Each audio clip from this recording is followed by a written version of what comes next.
बिस्मिल्लाहिर्रहमानिर्रहीम अस्सलाम वालेकुम। मैं हूं महरीन सब्तैन। देख रहे हैं आप मेरा यूट्यूब चैनल और फेसबुक पेज।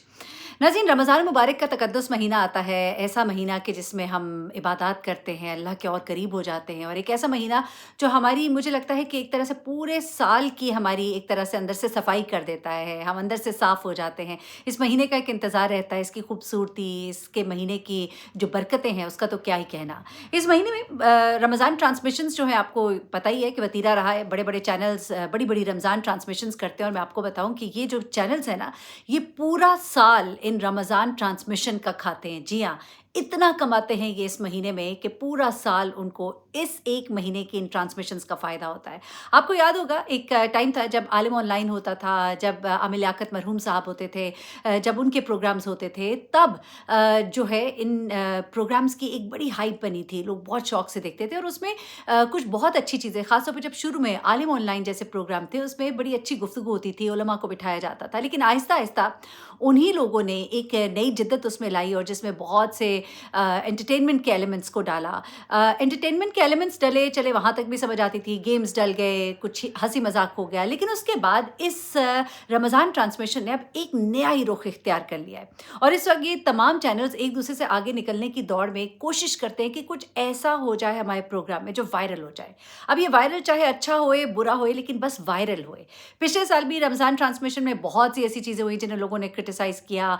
चाहे हाफ़िज़ अली के प्रोग्राम में तुलसी के साथ उनकी वो रोने वाली गुफ्तगू और वो तमाम चीज़ें, या फिर और लोगों के चैनल्स पे आने वाले वो लाइव कॉलर्स के ऐसे-ऐसे सवालात जो आपको परेशान कर देते हैं कि यार ये कौन लोग हैं? लेकिन क्या आपको मालूम है कि ये लोग पीछे कई दफ़ा प्लांटेड अपने ही होते हैं? अपने ही लोगों को कहा जाता है कि यार इन चंद सवालों में से एक सवाल, क्योंकि देखिए, ये जो लाइव प्रोग्राम भी अगर होता है ना, तो उसमें भी थोड़ा-सा मार्जिन होता है। हम भी लाइव प्रोग्राम करते रहे हैं, मैंने मॉर्निंग शोज़ भी किए हुए हैं। उसमें भी हम थोड़ा-सा मार्जिन रखते थे कि अगर कोई कॉलर कोई गैर मुहज़्ज़ब गुफ्तगू करेगा, तो हम उसको वहीं पर पकड़ लेंगे। इतना मार्जिन सेकंड्स का कुछ होता है कि जिसमें अगर कोई कॉल ऐसी होती है, तो उसको वहीं पे ड्रॉप कर दिया जाता है, उससे पिछला हिस्सा जो है उसको ख़ारिज कर दिया जाता है। लेकिन यहाँ पर आप देखते हैं कि पूरी-पूरी बातचीत हो जाती है, पूरी-पूरी गुफ्तगू हो जाती है। लास्ट टाइम भी रमज़ान में कुछ ऐसी गुफ्तगूएँ हुईं, कुछ ऐसी बातें हुईं, जिसकी वजह से लोगों ने बहुत क्रिटिसाइज़ किया।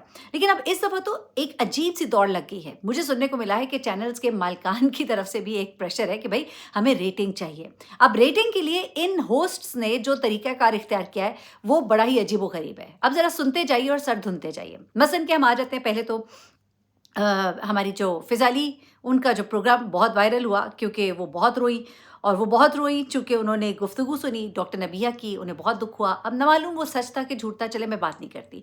उस पे फिर आकर डॉक्टर नबिया ने भी कहा कि ये जो बैकग्राउंड में ऑडियो लीक की गई है कि ये ब्रेक में हुई थी गुफ्तगू, ये तो उस दिन का प्रोग्राम ही नहीं है, ये कोई पुरानी है। फिर फ़िज़ाली ने भी यही बात कही। ये सबको तो चले हो गया।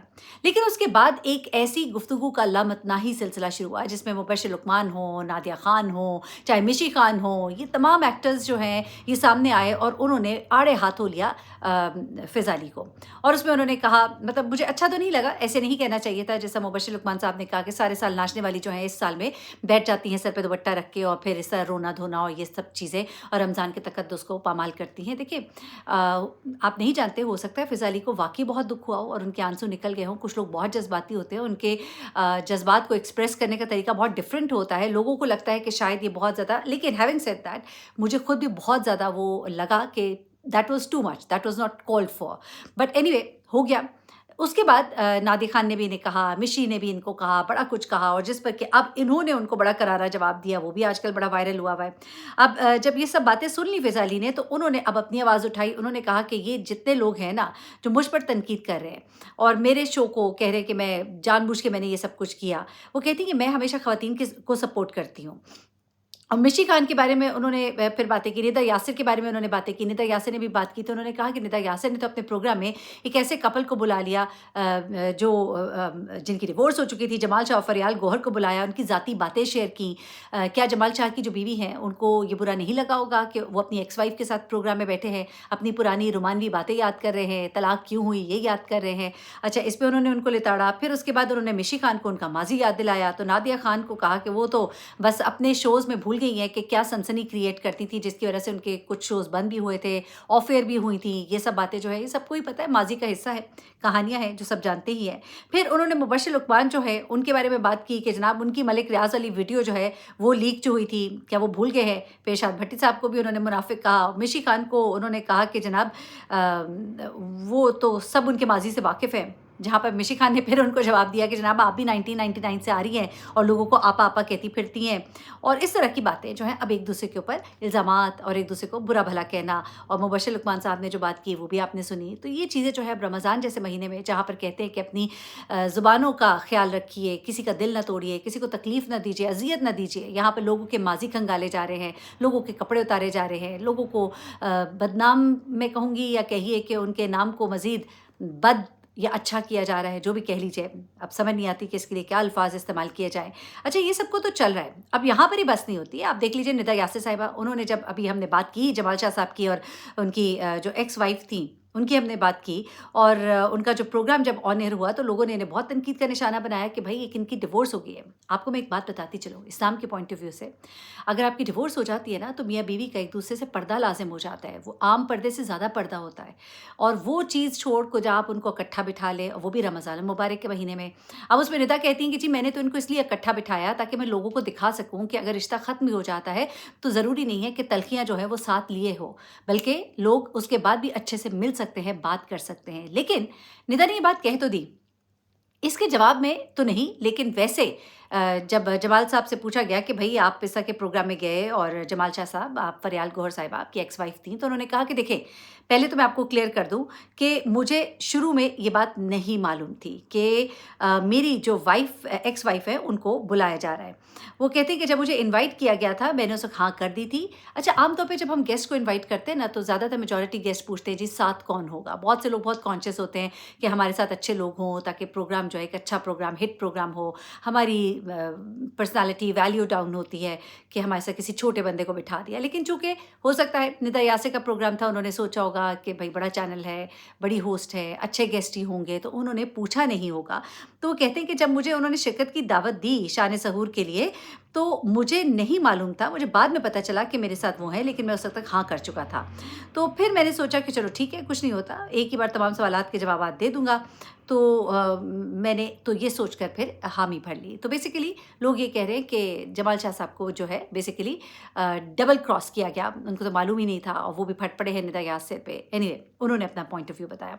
अच्छा, अब ये ज़रा निदा यासिर के प्रोग्राम से भी आगे चलते हैं, क्योंकि ज़ाहिर-सी बात है इस प्रोग्राम में उन्होंने बहुत सी बातें की, उनके माज़ी से मुताल्लिक, उनकी ज़ाती ज़िंदगी से मुताल्लिक, उनके जो ताल्लुकात थे उससे मुताल्लिक। तो लोग थोड़े से हो रहे थे कि ये एक प्रोग्राम है जिसमें आप एक्स वाइफ को बिठा रहे हैं। इस्लाम के पॉइंट ऑफ व्यू से ये चीज़ भी जो है ये दुरुस्त नहीं है।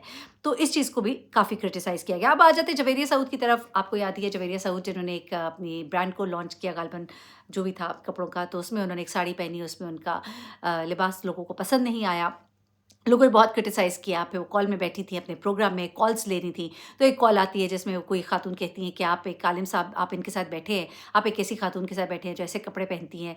तो वहाँ पर उन्होंने कहा कि जी ये बॉडी सूट था, ये देखिए स्किन कलर का था, लेकिन जो भी था देखने में देखिए वो लग तो यही रहा था ना कि आपने कुछ नहीं उसके साथ पहना हुआ, तो वो ज़रा लोगों को अजीब सा लगा था। तो वहाँ पर भी उन्होंने उसकी वजाहत की, वो भी बड़ा वायरल हुआ क्लिप। लोग कहते हैं कि वो प्लांटेड क्वेश्चन था, ख़ास तौर पे कहा गया था कि जी ऐसे कीजिएगा, थोड़ा-सा एक प्रोग्राम की हाइप भी बनेगी। फिर उसके बाद अभी जो एक रिसेंट उनका प्रोग्राम हुआ, उसमें उनके साथ एक गेस्ट थी, गालिबन शहज़ादी उनका नाम है, एक सोशल मीडिया इन्फ्लुएंसर है, और वो एक कॉलर है, उनकी कॉल आती है, वो कहती हैं कि तुम तो लोगों को कॉपी करती हो, लोगों की तुम मतलब एक्टिंग करके तुमने सारा नाम बनाया है, जो इस तरह की चीज़ें, जिस पर कि वो बहुत दुखी हुई, और वो जो लड़की है वो एकदम से रो पड़ी, जिस पर लोगों ने काफ़ी क्रिटिसाइज़ इन्हें किया कि देखिए टीआरपी के लिए आप इस तरह के सवालात लोगों से खुद करवाते हैं। उमैर बात कर रहा हूँ हैदराबाद से। उमैर हैदराबाद से। जी उमैर, मेरा सवाल शहजादी से है। अच्छा शहजादी, ऐसी वीडियो बनाती है और बोलती है कि मैं ऐश्वर्या राय जैसा बोलती हूँ, क्या उनको शर्म नहीं आती ऐसा अजीब सा झूठ बोलते हुए? नहीं। एक तो अजीब सा कंटेंट बनाती हैं जिससे फेमस लोग हैं, कुछ इनके पास एक सेकंड भाई, एक सेकंड ये इन्होंने इन्होंने नहीं कहा था कि ये ऐश्वर्या लगती है। लोगों ने, आप जैसे किसी आदमी ने इनको इस तरह का मैसेज किया था और उस पे इन्होंने बजाय उसको कुछ बुरा भला कहने के इन्होंने उनको जवाब दिया था बहुत अच्छे और प्यार से, जो कि हिट हो गया। और शर्म आपको आनी चाहिए कि आप इस तरह की बात कर रहे हैं, कि आप किसी का मजाक उड़ा रहे हैं या किसी के ऊपर इस तरह से भुतान तराशी कर रहे हैं कि जी ये करती हैं या ये वो करती हैं। और आपको सबसे पहले तमीज सीखनी चाहिए कि औरतों से किस तरह बात करनी चाहिए। और जब आप किसी ऐसे टीवी पर बात कर रहे होते हैं जो नेशनल टीवी है या हमारे पूरे लाखों करोड़ों लोग आपको देख रहे हैं, तो आपको अपनी जबान थोड़ी सी तमीज के साथ इस्तेमाल करनी चाहिए। बदतमीज। और आपको अपने गेस्ट का भी एहसास नहीं होता, उनकी भी इज़्ज़त जो है वो ख़राब करते हैं। जिस तरह निदा यासिन ने बगैर बताए उनको इनवाइट किया कि आपकी एक्स वाइफ आ रही हैं।